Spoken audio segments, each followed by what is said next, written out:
Bonjour à tous et bienvenue pour une nouvelle vidéo. Aujourd'hui, nouveau chronologie de Marvel, ou chrono Marvel, ou chrono MCU, vous l'appelez comme vous voulez. Aujourd'hui, c'est l'événement un petit peu exceptionnel parce qu'on va parler du dernier film de la phase 1. Donc on a fini la phase 1. Au bout de 1 an et demi.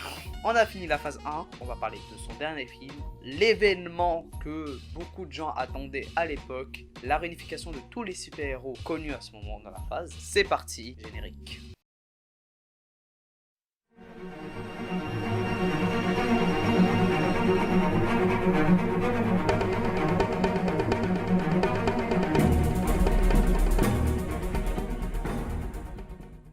Donc Avengers, le fameux projet qu'on attendait tous, qui a vraiment beaucoup eu d'impact dans le Marvel, dans le cinéma et surtout dans le cinéma popcorn, comme on l'appelle, le blockbuster. Mais on va parler précisément de ça et surtout de présenter la situation de base qui était à l'époque Marvel Studios, qui se passait en moment. Donc après Captain America, ils se sont dit c'est bon, c'est le moment de faire l'événement qu'on attend parce qu'on a Iron Man, on a Hulk, on a Thor et on a Captain et on a aussi les deux autres, Hawkeye et Black Widow, qui étaient introduits dans les anciens films, dans Thor et dans Iron Man. Donc ils ont toutes les matières pour faire le film. Ils ont même le méchant qu'on a déjà vu, Loki, qu'on a déjà vu dans le film Thor, donc c'est assez familier, c'est assez relié, tout est relié pour que ça fasse qu'un. Des personnages qu'on avait vus dans les anciens films, on a vu Nick Fury, on a vu le scientifique dans Thor, voilà quoi, il y a tout de retour. Et le film a été sorti en 2012 et bien sûr il a été programmé bien sûr avant, parce que l'idée de base de Marvel c'était de faire un film Avengers, mais il faut introduire les personnages avant de faire le film. Donc le projet était toujours là, mais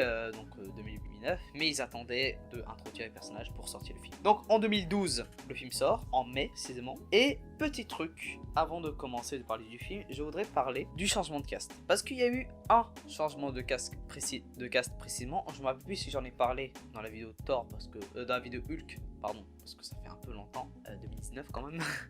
Donc je voudrais parler du changement de l'acteur de Hulk. Parce que, vous vous rappelez, dans Hulk, l'incroyable Hulk, que j'ai parlé il y a quelques moments, l'acteur qui jouait Hulk c'était Edward Norton, un très bon acteur, très bon, Fight Club, tout ça, excellent. Mais ils l'ont changé parce qu'ils voulaient plus travailler chez Marvel et donc ils l'ont remplacé par Mark Ruffalo qui est Hulk depuis ce temps-ci, qui a pas changé. Donc on a eu 3 Hulk différents dans Marvel, yes. Donc voilà, je voulais juste parler de petit changement de casting qui a été facilement habitué, hein. On s'est facilement habitué à Mark Ruffalo, pas de problème. Donc ça va, c'est un petit retcon qu'on peut considérer pour la chronologie, ce qui est un peu dommage, qui crée un petit peu des petits problèmes de cohérence, mais il faut prendre ça comme un sens pas au niveau de l'histoire, un sens plus normal, parce que si un acteur veut plus jouer le rôle, on peut pas faire grand chose, voilà, pas de ça. Donc le réalisateur du film Avengers, c'est comment il s'appelle, j'ai oublié toujours les noms, Joss Whedon, qui avait travaillé dans beaucoup de films ou de séries qui se passent à la télé, donc par exemple Buffy contre les vampires, très bonne série que j'ai pas check, j'ai envie de check, il est dans ma waitlist, j'ai envie de la check mais je trouve pas, ou par exemple Firefly qui a pas très marché mais bon, qui est assez culte pour certains. Donc c'est un bon choix je trouve, parce que c'est un gars, c'est un geek, hein. C'est un gars, on sait que c'est un gros fan de jeux vidéo, de films SF, tout ça, donc ça c'est un très bon choix, hein. Le gars il sait, en plus c'est un bon réal, donc il sait quoi faire. Franchement à l'époque Marvel ils choisissaient des bons réals, hein. À l'époque ils avaient des bons réals, hein. Joss Whedon, à un moment ils avaient choisi John Black pour Iron Man 3 et aussi Ant-Man, le gars qui a fait Skull Pilgrim, oh my god j'ai oublié, j'ai oublié, c'est horrible. Non. Edgar Wright, bam, voilà, Edgar Wright qui devait faire Ant-Man mais qui a été vite dégagé. Donc voilà, à cette époque Marvel choisissait des bons réalisateurs pour leurs films. Il y en a quelques-uns qui sont bons, genre Ryan Coogler qui sont toujours bons, mais moins qu'avant. Donc maintenant parlons du film.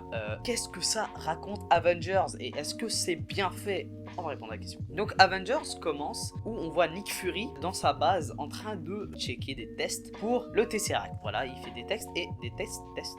Il fait des tests et à un moment il y a Loki qui se téléporte, qui arrive devant le laboratoire avec un sceptre. Rappelez-vous, niveau du sceptre. Et qui défonce tout le monde et qui contrôle à l'esprit, parce que aussi Nick Fury était accompagné du scientifique de Thor et en même temps de Hawkeye qui était présent, et qui contrôle l'esprit, rappelez-vous, qui contrôle l'esprit avec sa lance du scientifique et de Hawkeye, et donc qui fuit et qui détruit le bâtiment. Et il décide à ce moment-là que Nick Fury, il décide à ce moment-là de essayer de faire revenir les Avengers parce qu'il en a besoin. Et n'oubliez pas que le sceptre a été donné par un sorte de monstre à un moment au début du film par Loki, qui a été donné par Loki. Donc ensuite, ce qui déboule. Donc après le générique, il y a Nick Fury qui essaye de réunir les Avengers, donc il contacte Black Widow, qui contacte Hulk, contacte Captain America, Iron Man, tout ça. Thor pas maintenant.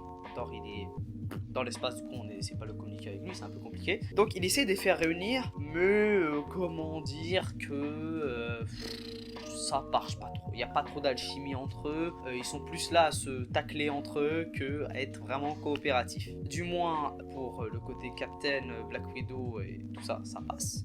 Iron Man un petit peu, du moins au début, après il y a des petites chamaillades qui arrivent. Mais en tout cas quand Thor arrive et que Hulk vient, ça commence à pas trop bien marcher, et surtout il commence à comploter avec Nick Fury qui est juste là pour récupérer le Tesseract, juste pour faire des armes contre des ennemis spatiaux qui est possible, parce qu'il a découvert qu'on n'est pas seul dans l'univers. Donc ils sont pas trop chauds pour faire les Avengers, hein. Mais à un moment, après une attaque prévue par Loki et la mort de l'assistant de Nick Fury qui s'appelle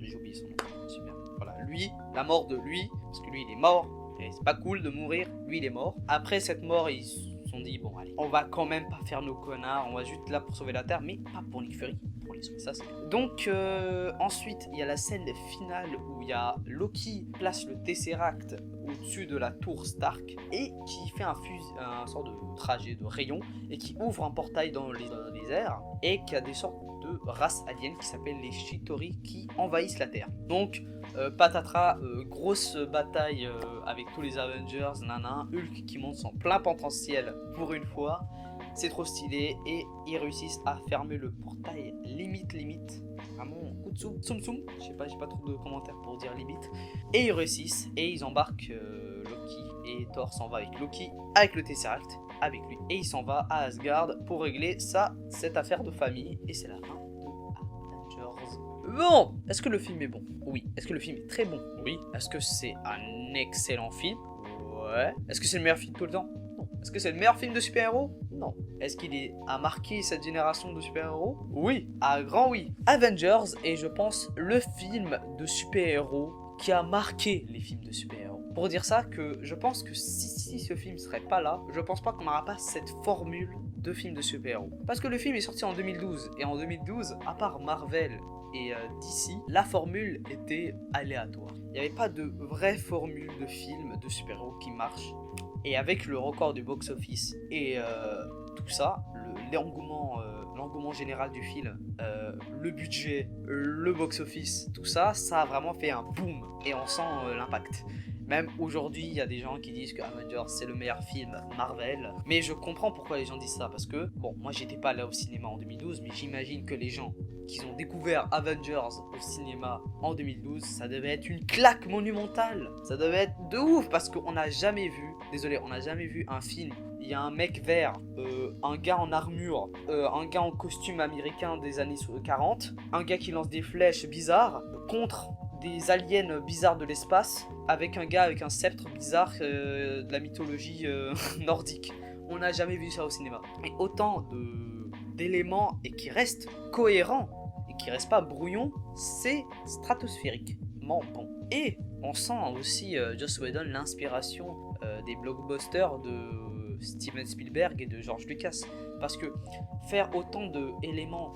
Donc je disais que je pense que Joss Whedon s'est inspiré des blockbusters de George Lucas ou bien de Steven Spielberg, parce que ces réalisateurs ou producteurs, souvent producteurs je parle, des deux côtés de production, ils sont capables de faire des choses incohérentes de base et que en film ça rend cohérent. Par exemple, Retour vers le futur. Un film sur le voyage dans le temps, c'est pas facile à faire et ils ont réussi à le faire. Et ça reste grand public. Et c'est pareil pour Avengers. Faire un film comme ça et que ça soit grand public et que ça soit accepté par le grand public, c'est culotté.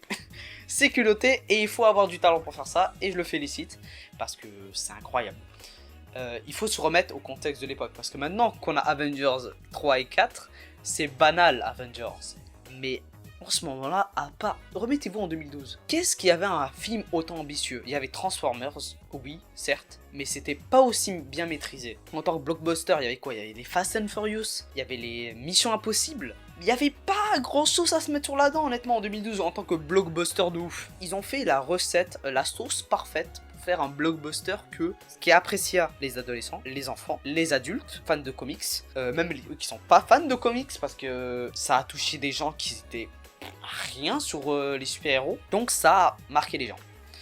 Et je peux comprendre ça. Et en termes purs, j'ai pas besoin de parler vraiment de ce que ça raconte, parce que si ça a autant marqué les gens, tu peux pas forcer les gens à dire que c'est de la merde ou que c'est excellent, parce que si ça a autant marqué les gens, tu peux rien faire. Ça va rester gravé dans la mémoire des gens, même si c'est mauvais ou même si c'est très bon.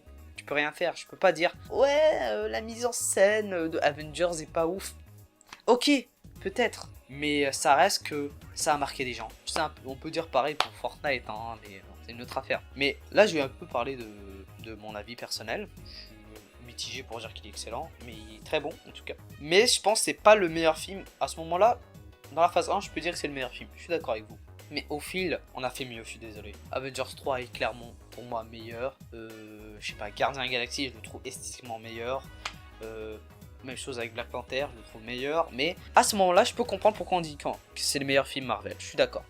Mais il y a des, il y a des légers plot holes, je trouve.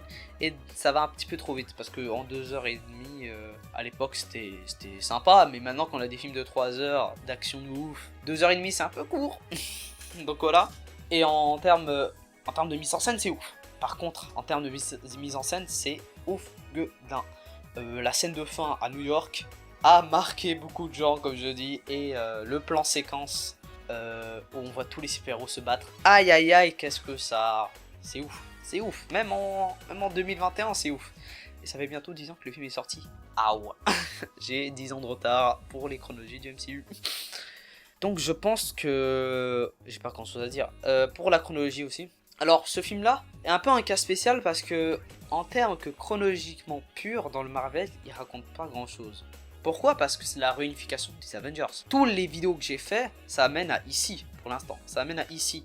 Donc pour dire ouais il y a des teases, il y a des trucs, il y en a quelques-uns.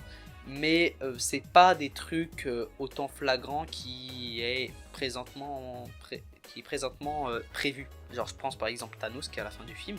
C'est pas des trucs qu'on va parler très bientôt. Voilà, c'est ça que je voulais dire. Mais par contre, il y a un truc que je voulais dire, c'est par rapport au sceptre de Loki. Parce qu'il est gardé, je pense qu'il est gardé par les Avengers. Je doute, parce que dans Avengers 2, c'est les Avengers qui ont le sceptre de Loki. Bah, qui l'ont rattrapé au début du film. Donc je pense que y a des petits éléments, par exemple le gars qui travaille au Shield, mais qui fait partie de l'Hydra, qui est présent. La mort de Phil Coulson, voilà c'était ça son nom, Phil Coulson, oh my god. La mort de Phil Coulson qui va débouler à une série qu'on va pas analyser malheureusement parce qu'elle n'est pas très officielle depuis WandaVision. Et voilà quoi. Donc chronologiquement c'est très simple, ça se passe après tous les films qu'on a vus en 2012. Donc voilà quoi, on n'a pas grand chose à dire à part que le sceptre de Loki va être utile bientôt, qu'on va en parler bientôt.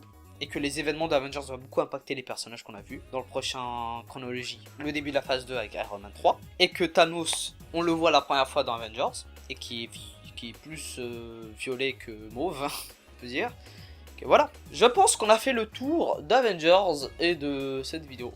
Donc merci à tous d'avoir regardé, et j'espère que la passion de Marvel vous restera jusqu'à la fin de cette chronologie, parce que oui, je vais faire tous les films et les séries qui vont sortir, je vais rattraper. Je suis capable de rattraper les séries Marvel. Donc oui, je suis capable de rattraper Marvel, même si j'ai 10 ans de retard, je suis capable. Donc oui, merci, abonnez-vous, likez, commentez bien sûr, et à la prochaine pour la chronologie du MCU. Bye tout le monde.